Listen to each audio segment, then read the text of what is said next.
Welcome to the video guide to the internet. I'm Colm Grady, Managing Director of Ireland Online. This video is divided into two parts. In part one, we'll show you how to connect to the internet, how to send electronic mail, and how to use the World Wide Web to look at some World Wide Web pages. In part two, we'll go into more detail on how to make the most of the World Wide Web. We'll look at connecting to World Wide websites, using search engines, and how to find addresses on the internet, and how to type in the addresses of your favorite places. We'll also look at how to design your own World Wide Web page that allows you to take your own place in cyberspace. Let me hand you over now to Simon Young, who's going to take you on a step-by-step tour through the internet.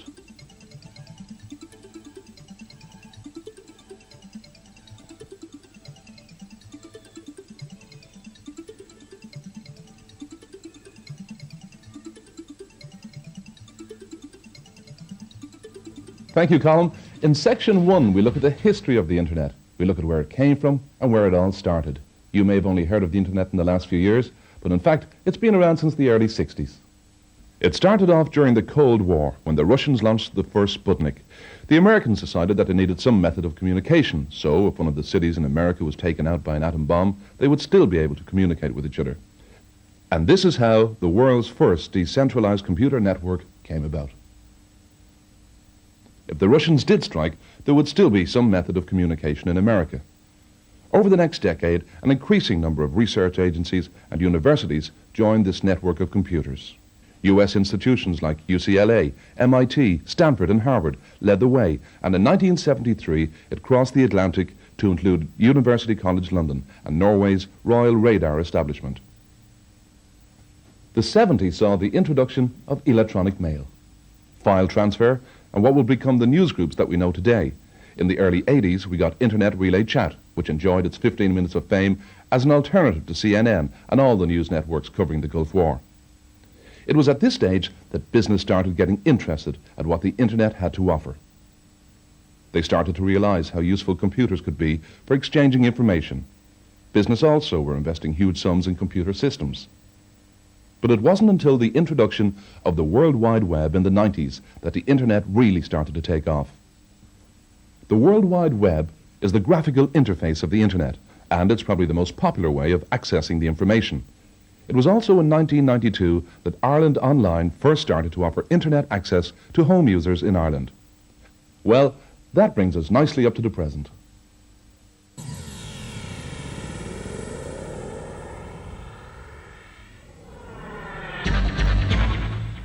Now, in this section, we'll find out exactly what the Internet is. The Internet is an international computer network. The core of the network consists of computers that are permanently linked to each other using high-speed connections. To join the Internet, all you have to do is connect your computer to any of these computers. Then, once you're online or connected, your computer can talk to every other computer on the Internet, whether they're in your own hometown or on the other side of the world. It brings us together and has a lot of the advantages of the existing media, like printing, radio, and television. You get sound, text, video, but most importantly, you can control what you are seeing rather than just viewing. And it can be updated while you watch. Just look at this website. I can choose which car I want to look at, and if I click here, I'll receive a surround video view of the car. If I click and drag my mouse, I can move the view up and down. It's quite different from watching an ad on TV. Now, at the moment, sound and video on the Internet are not as good as you would expect with the stereo or television, but that's changing every day. In fact, shortly, we'll be able to access the Internet through our televisions. But what has the Internet got that the other media don't? Two-way communication and interactivity are the two major reasons that the Internet has generated so much interest and excitement. For the first time, people can read, listen, or watch something and respond to it immediately. I've gone to the MTV homepage where I can watch a music video. But rather than me just telling you about the Internet and what it can do, let me show you.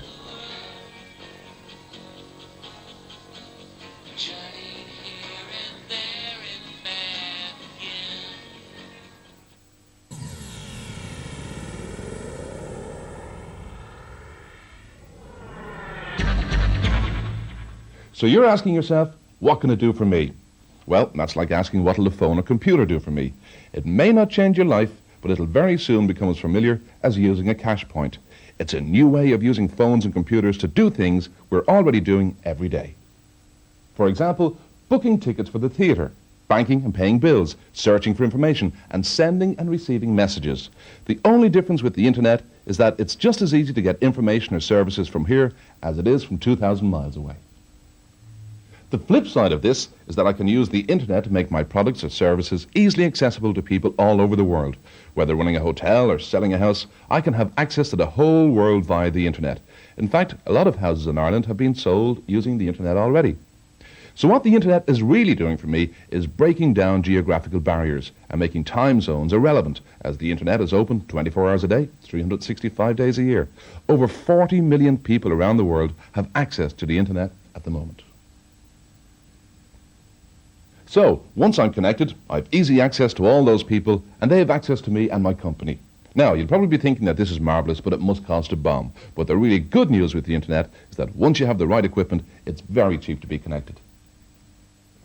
What's more, you can save yourself time and money by using the internet for communication.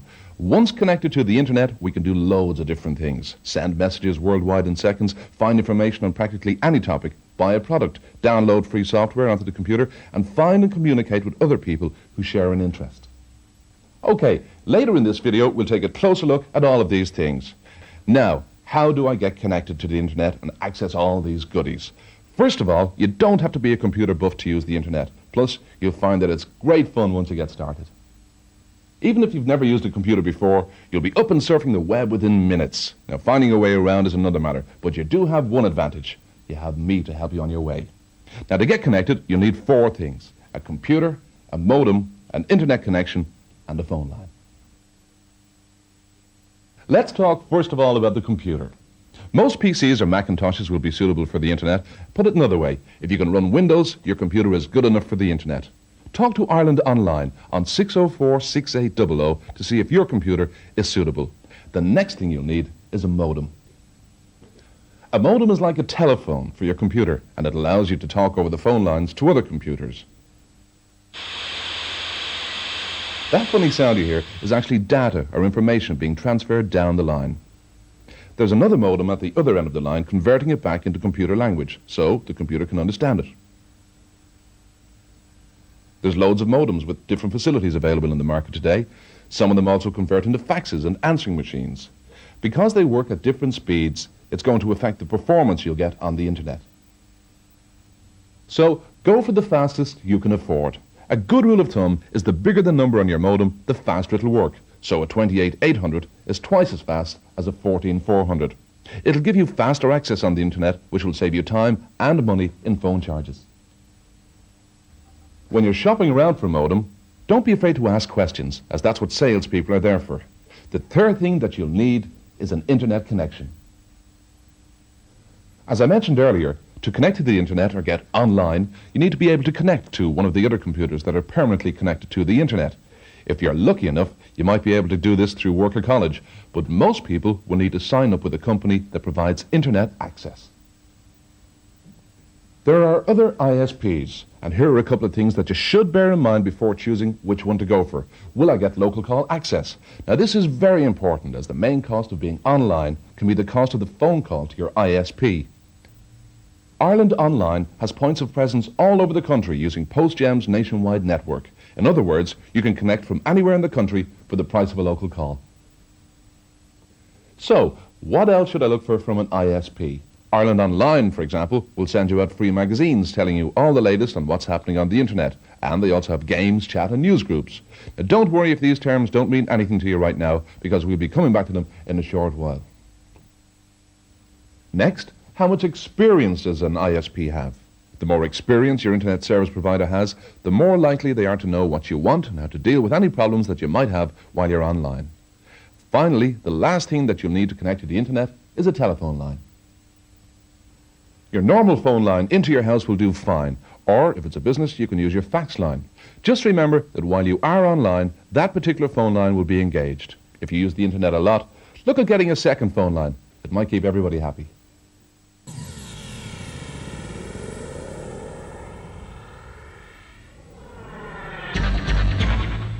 Now we look at electronic mail, or email for short. If you're looking for just one good reason for joining the internet, email has to be it. Email is probably the one thing that people use the internet most for.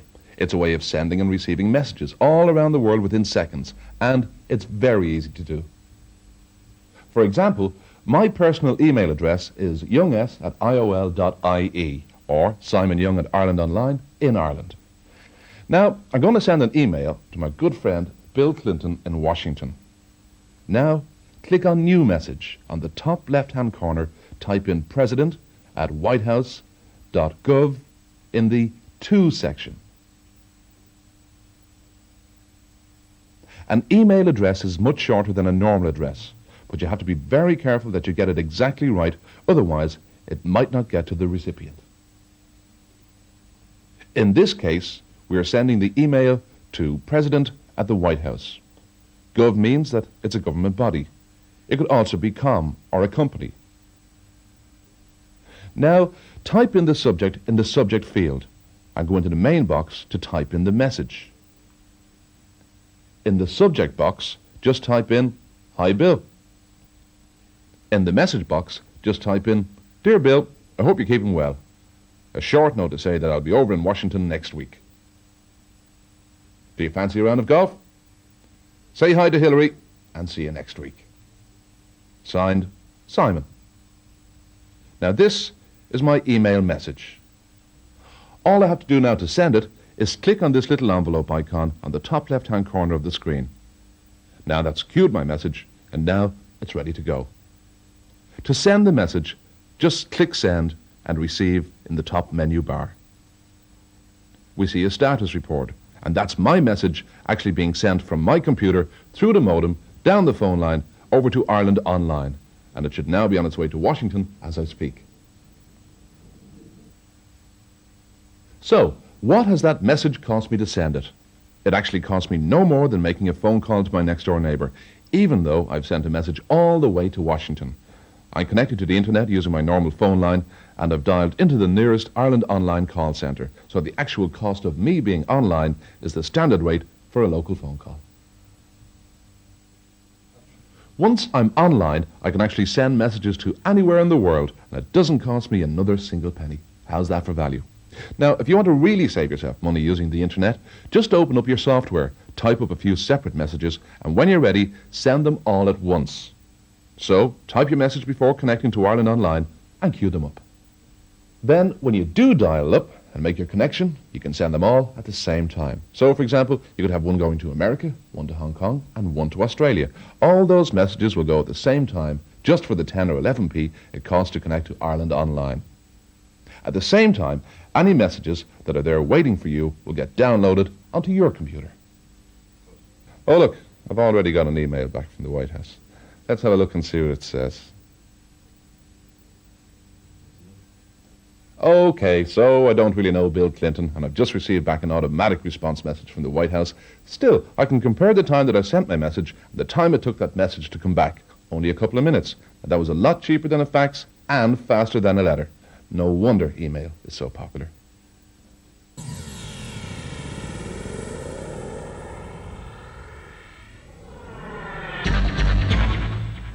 We'll now look at one of the most exciting ways of accessing the internet, the World Wide Web.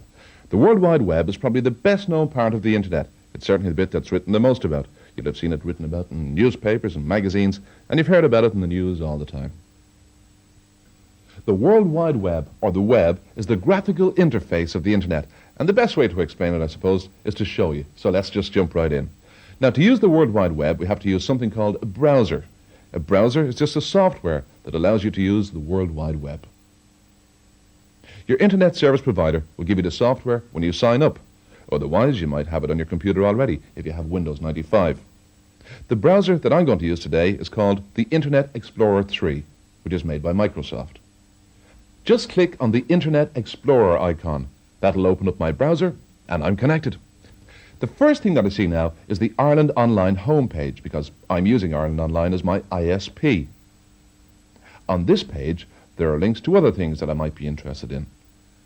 If you watch what I'm doing with my mouse when I point the cursor over some things, it changes into a little hand. Now, anytime it changes into a little hand, that means that there's a link and I can click on it. Just click on it with the left mouse button and it will actually bring me into another page or website. Say, for example, that I'm interested in technology. As I'm getting into this internet thing now with this video, I'll click here on technology. Now this has automatically brought me into a new page. Now I'm actually looking at a different screen than I was looking at a second ago. But you'll notice that all I had to do was point and click. It was as easy as that. Now if I decide that I don't want to look at technology and I want to go back to the previous page, all I have to do is click the back button here, which is at the top left-hand side of the browser. Now this is a very neat little tool that lets me go back if I've gone into a page or a website that I'm not really interested in. Just click back and it brings me back to where I was before. On the top of the screen we can see the URL or web address. Now in part 2 we look at URLs in more detail, but just for now just notice that the address changes as we move from website to website. Now I did want to click into technology, so all I have to do is to click on the forward button and it'll bring me back into the technology page. Now here are more links presented to me by Ireland Online. All I have to do is look to see which ones I'm interested in and click on them and go into them. So there are lots of different links here to do with technology, and immediately I'm drawn to Microsoft, the people who actually brought us this browser, the Internet Explorer 3. So I'll just click on Microsoft now. Now, here comes the Microsoft website onto my computer. This website is actually on a computer over in California, and I'm able to look at it here, but I'm still connected to the internet by a local telephone call, and I'm not paying for a long-distance call to California to see all this. And as I scroll down here on the Microsoft website, I can actually see lots of bits of information that Microsoft are offering. So Microsoft itself has lots of links to other places. So, say I'm not feeling too serious and I'm wanting a bit of entertainment on the internet, all I have to do is go to sites like Disney, for example. I can find out about all my favorite films, or if I feel like a bit of armchair traveling, I can go to Mongo Park and check out the river road to Timbuktu if I want to. Or if I fancy a bit of a spending spree, I can use the internet for shopping. So what I'm doing now is browsing or surfing the net. I'm going to go to one of my favorite sites, which is CD Now. At this site, I can do a search for my favorite artist. All I have to do is type it into this little box here and click on Find It. I'll type in the chorus and see what it throws up. Now it's giving me back the album Forgiven, Not Forgotten. I can actually buy the CD or tape of this album by clicking on either the little picture of the CD or the little picture of the tape. Now if I'm not sure whether I want to buy it or not, all I have to do is click on this megaphone here on the left-hand side, and a list of all the tracks that are on that album is displayed. Now I can click on any of these tracks and have a little listen to a sample of some of the music. Let's just click now and see what happens.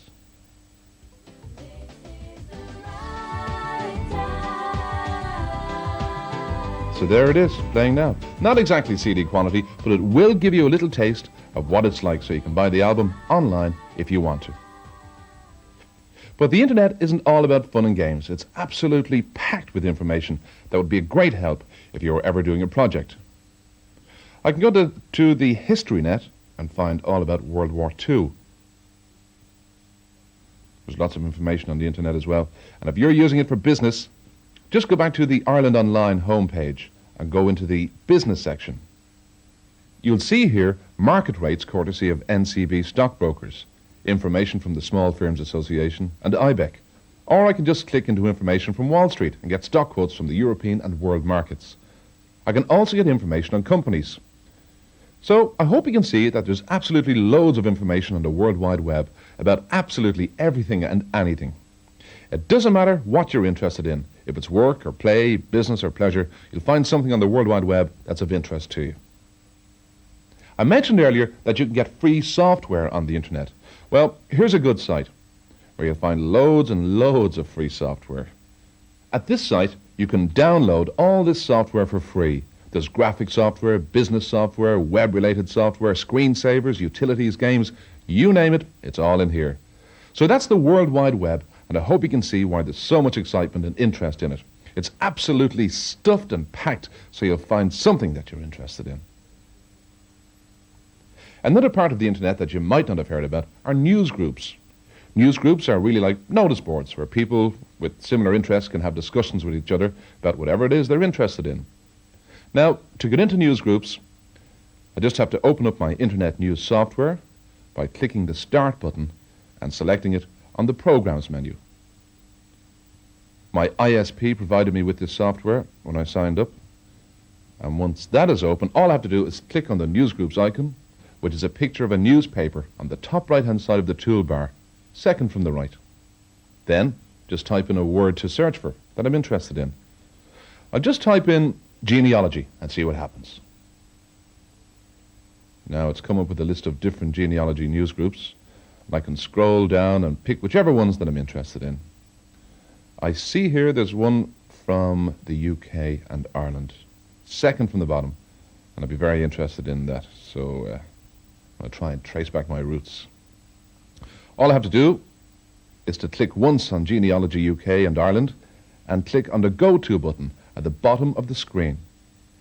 Now I can see a list of messages that other people have posted up for anybody in the world to see, so long as they are using the internet. They just have to click on the subject of the message. The screen also shows me who the message is from and when it was sent, and the size. So if I click here on one of the messages, I can read what it says. If I answer that message, it'll send the answer directly back to the author, or I can post it to the news group for anybody else to read. Or I could also post up a new message, asking a question if I'm looking for help. If I do post a message, of course, I'll have to remember to go back in a day or so to check and see did anybody answer me. So that is really how the news groups work. People from anywhere in the world can actually take part. It doesn't actually matter where you are located physically in the world. There are thousands of news groups at the moment, so I'm sure you'll find something that will be of interest to you. Another thing you can do on the internet is to chat live to other people. So rather than just sending an email message to other people and waiting for other people to get back to you, you can actually go into what is called a chat channel. Now, I've loaded my chat program. I'm in a chat channel now, and on the top right corner, I can see all the other people that are logged into it. I've already picked my own character. That's the one there right underneath the box on the right-hand side. All I have to do is type something into the box at the bottom of the screen and click on the speaking bubble. Once I do that, a picture pops up with myself and the little bubble saying exactly what I've typed in. Now I can see somebody else in the chat channel is answering me back, and it's as easy as that. I can be speaking to absolutely anybody on the internet, anywhere in the world, and this is still only costing me the price of a local phone call. Okay, so that's the end of part one of this video, where we looked at email, the World Wide Web, newsgroups, chat, and shown you how easy it is to use and what it can do. You should have enough information now to be able to go ahead yourself and start surfing the net and sending email. In part two, I'll show you how to find things, how to send files with email, and I'll talk about publishing web pages. We'll see different types of internet services, and Colin will be back again to tell us what we can expect in the future.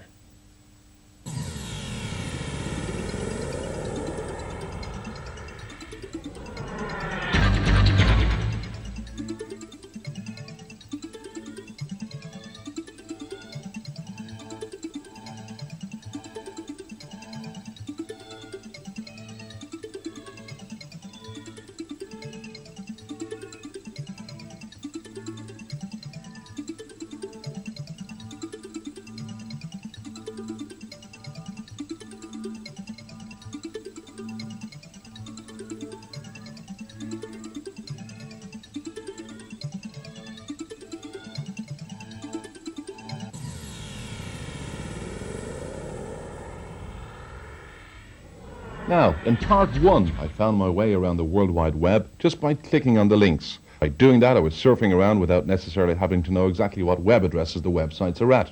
But another good way for finding websites is to check out the many magazines that are available about the internet. Now, when I read a magazine and see a website that I'm really interested in, how do I actually find that site? Well, the magazine will have written down something that is called a web address, or a URL. You've probably seen web addresses written down on banners, on ads, or indeed on hoardings. Now, you might not have taken much notice of these at the time, but you will in the future because those addresses will help you find what you want on the World Wide Web. To visit an address, all you have to do is type it into the address bar at the top of your browser. Then hit return, and if all goes well, it should bring you back to page and display it on your screen. Now, it's very important to remember that these addresses are case sensitive, so make sure that you key them in carefully, taking note of capitals. These web addresses probably look very strange to you now, but if you break them down into 3 parts, you'll find that they do actually make some sense. Reading from left to right, there's the protocols such as http://. Then the host name, that's everything before the first single // and then the file path. That's everything after and including the first single //. Let's have a look at an address. I know, for example, that the web address for 2FM is http://www.iol.ie/2FM.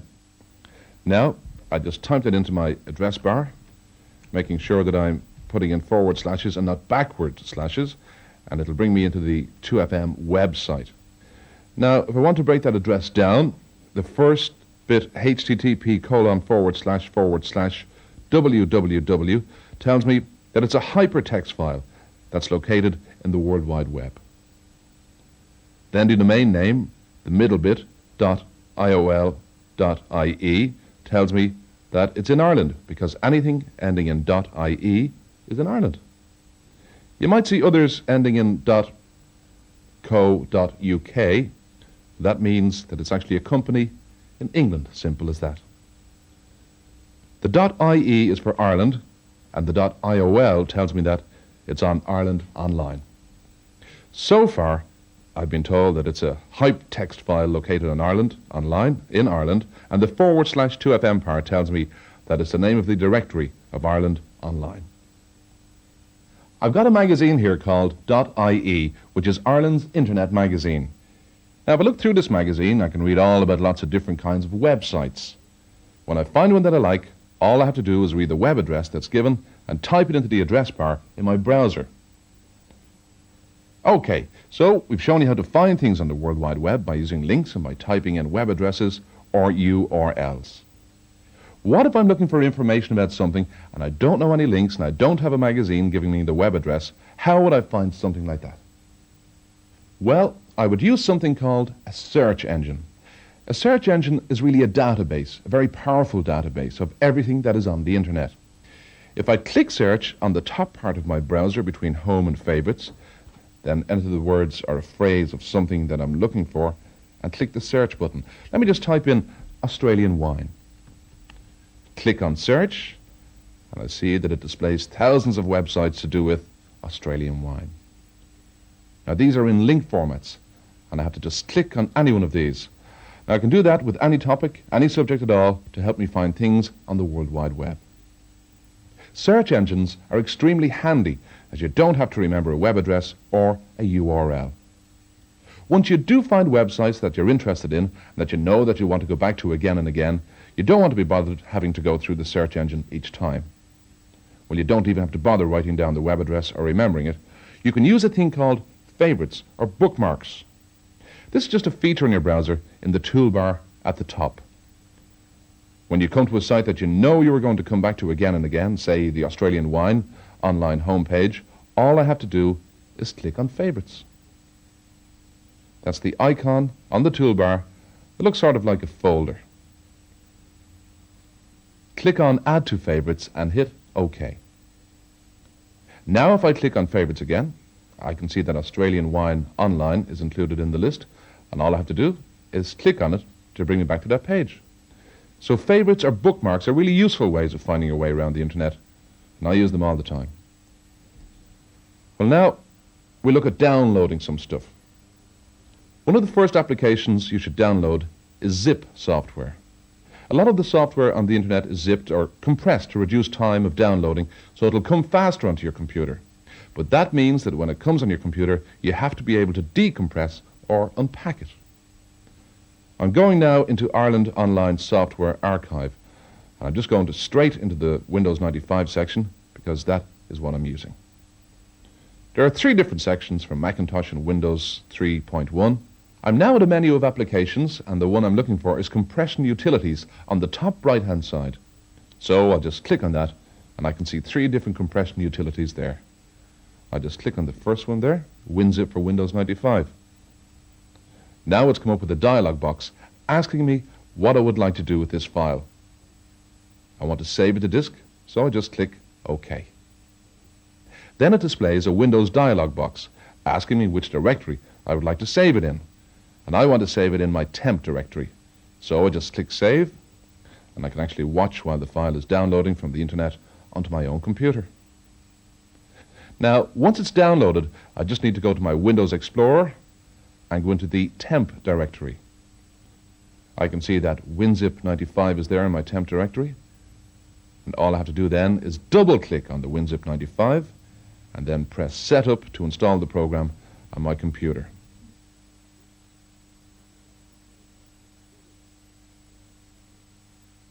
All I have to do now at this stage is follow the on-screen instructions. So that's it. It's as easy as that to download software off the internet and install it onto your computer. And now that I have my compression utility on my computer, I can go back and download the software that I want, and it'll be very easy to decompress it and install it. Just try it yourself.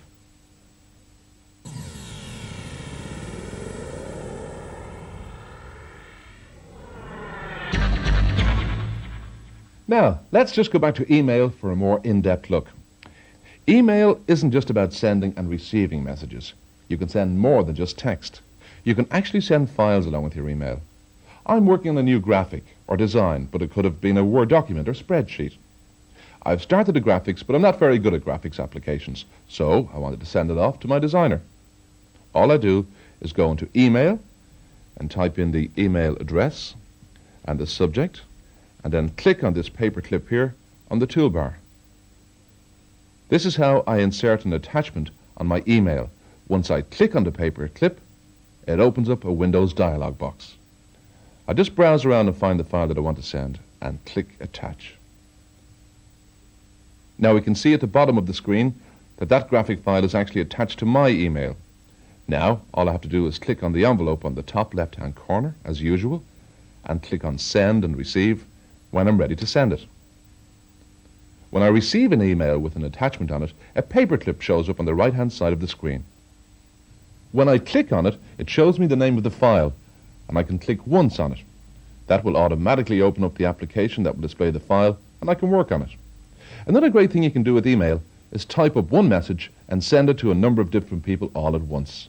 To do this, I just enter into the To field one email address followed by a semicolon and then another email address and another semicolon and so on. Now when I send that message, that'll go to all those people and I only need to send it once. If there's a group of people that I regularly send email messages to, I can create a group name. In the Internet Mail, click on File in the top left-hand corner and go into the Address Book. In the Address Book, I enter names and email addresses. I can also add in phone numbers, real addresses, or any other notes that I want to in the address. Then, all I have to do is to create a group. Give a group a name like, say, Friends, for instance, and make sure all these names are in that group. Then, anytime I send an email to all my friends, all I do is type in Friends.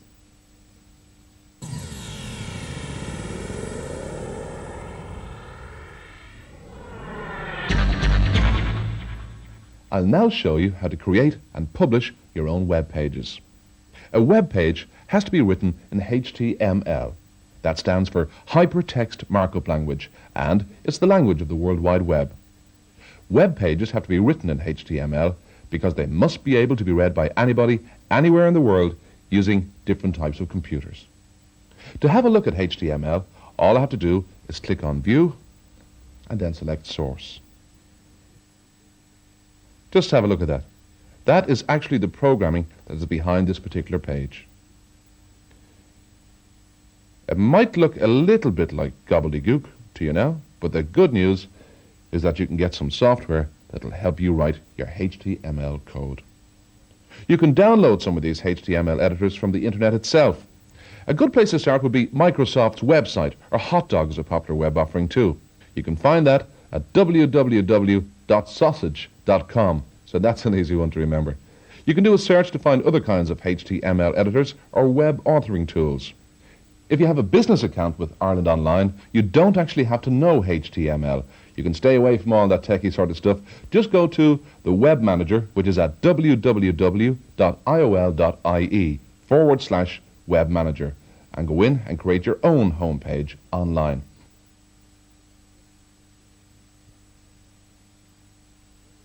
It's so simple to use, you won't even see any HTML.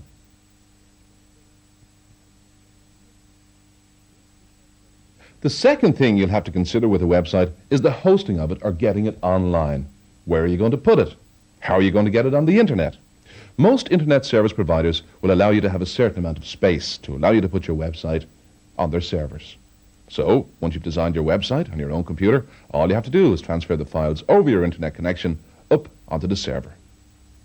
You will use an FTP program, which stands for File Transfer Protocol.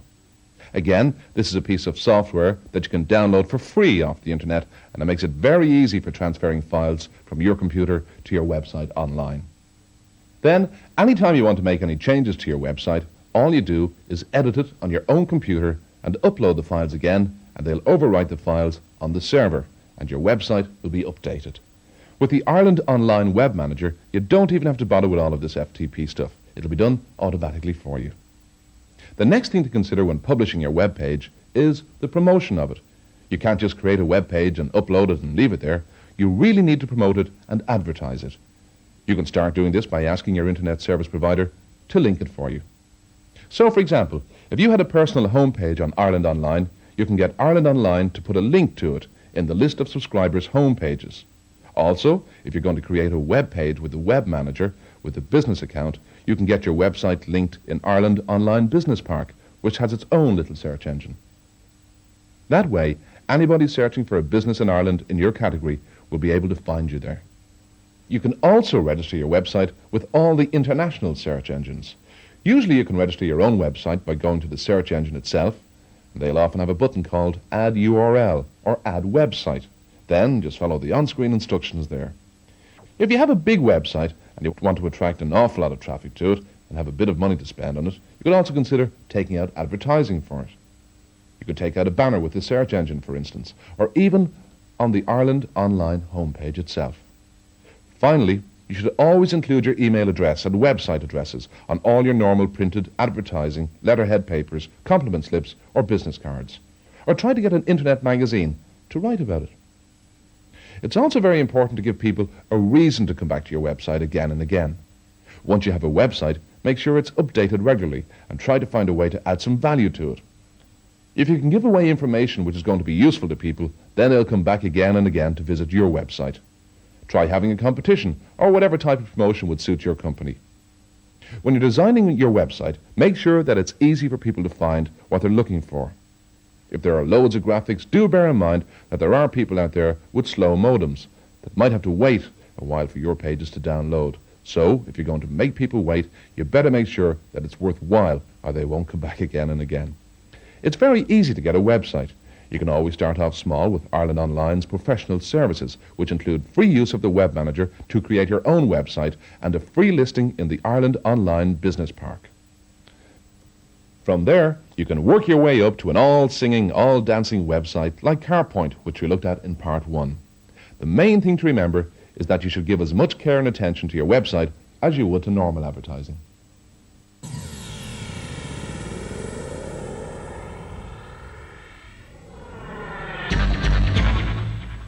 So far, we've been speaking mainly about standard dial-up type connections to the internet, but there are a range of other services available to you.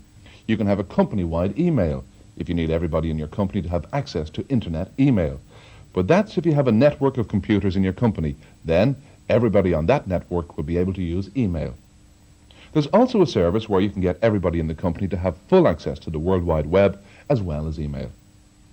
A lot of people are going to need access to the World Wide Web at the same time, so you'll have to consider getting a faster type of connection. So, instead of having lots of people dialing up with separate modems, you could take out an ISDN connection. That way, a good number of users can be connected all at once, and they'd be able to access the World Wide Web at a very high speed. And if your company is really going to be using the internet a lot, you could consider a leased line. That's the fastest way you can connect your company to an internet service provider, and it'll be open 24 hours a day. Then, the people in your company network can access the internet at any time without even having to dial up. At the same time, you could also make the information that's available on your computers available to the internet over a leased line. That means that your own computer could be a host on the internet, and people worldwide can literally access the computer in your office. This would be especially useful if you have real-time information which you want to publish on the internet.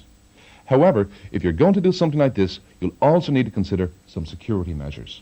If your company's computers are available to everybody on the internet 24 hours a day, you need to find a mechanism to make sure that people only see the files that you want them to see and not some other files that might be confidential to your own company. A firewall is something that'll do all this for you. It sits between your computer and the internet. It filters all the incoming and outgoing traffic. Well, that's all I have to tell you about the internet. Hope you enjoy using this video, and I hope you enjoy surfing the World Wide Web. I'm going to pass you back to Colm now, who's going to tell us what the future holds for the internet. But for the meantime, from me, bye. Well, I hope you enjoyed our whirlwind tour of the internet. We visited China, the United States of America, Australia, Canada, Ireland. We sent messages to Washington. Where is all this going to take us in the future? Well, if we look a little bit out and we look at electronic mail, we sent a message to the White House, to President Clinton. The message we sent, we typed, it was text. Very soon you'll be able to put a small, very cheap camera onto your PC, and instead of sending text, you'll send sound and video. What practical applications would that have? We could meet our family online. We could join up with our brother in Cork, our sister in Sydney, and our cousin in Boston. Or what if I was in the medical profession? I could confer with colleagues, talk about a patient, or we could come to some conclusions over remote distances, long distances, barriers that are being broken all of the time with this new technology, the internet. We've already seen the diversity of information that exists on the World Wide Web. Where would that take us? We heard sound, we saw video, we saw photographs, and we saw text, all mingled together in a very exciting medium. Very soon we'll use the internet to do our shopping, to pay our bills, to visit the bank, and to do a whole range of new things in a more convenient way. What difference would that make to us? It'll give us more time, it'll save us queuing, and perhaps it'll make our lives a little bit more pleasant. Very shortly we'll see the introduction of the web TV. The web TV is a black box essentially, just like a computer, that sits under our television and is used with a remote control. At first the web TV will just connect us to the internet, just like our ordinary PC. But very soon we're going to be able to interact with our favourite television programmes. So I'm watching a football match. Eric Cantona just kicking a ball. I click my mouse on Eric and up comes all of his details, every statistic of his career. One of the biggest impacts on what we're going to do in the future will be the speed at which we can connect to the internet. Today we connect with a modem. The fastest modem is a 28800 modem. But very shortly we're going to see the introduction of the 56 kilobit modem. That's going to make a huge improvement. Perhaps we'll connect to the internet using satellite or radio links or ISDN. But all of that's into the medium term. Very shortly we'll be able to connect using our mobile GSM connection. The main thing is that you enjoy yourself online. We hope Simon has shown you just how easy it is to connect to the internet. If you're not already connected, call Ireland Online now and we'll send you a free trial pack. Remember that you can find out more about this video and further videos in the series by going to this particular address on the internet, or mail us at video@iol.ie. We'd really appreciate your feedback.